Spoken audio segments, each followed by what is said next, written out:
In today's video, I'm going to teach you how to mark an invoice as unpaid in Xero.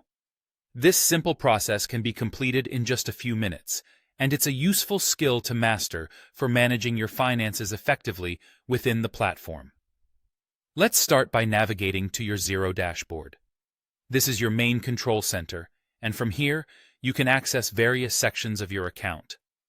Picture it as your personal financial hub, where all the important features and tools are just a click away.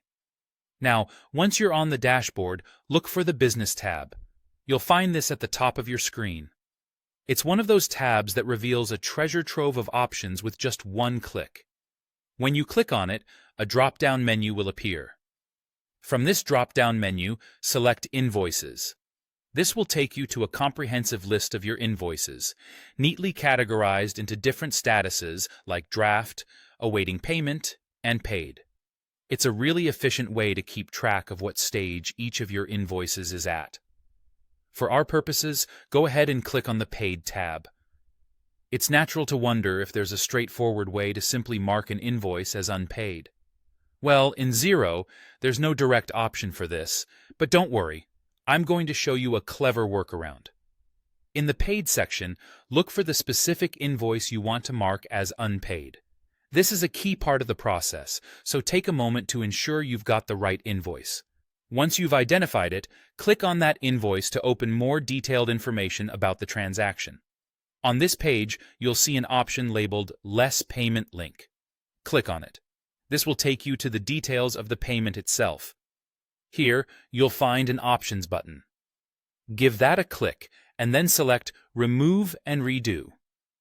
What you're doing with this action is effectively unmatching the payment from the invoice, thereby rendering the invoice as unpaid.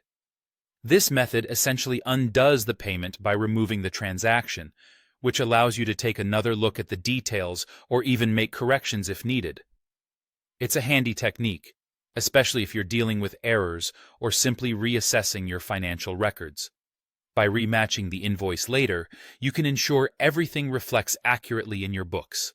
Remember, when you remove and redo a payment, it's crucial to double-check the remaining balances and any related records to maintain accuracy across your financial data. And there you have it, a straightforward guide on marking an invoice as unpaid in Xero. This workaround, while not a direct feature, gives you flexibility in managing your invoices and ensuring everything aligns correctly in your accounting system. If you found this guide helpful, be sure to subscribe for more tips on navigating financial software with ease. Thanks for watching, and see you in the next video. Happy accounting!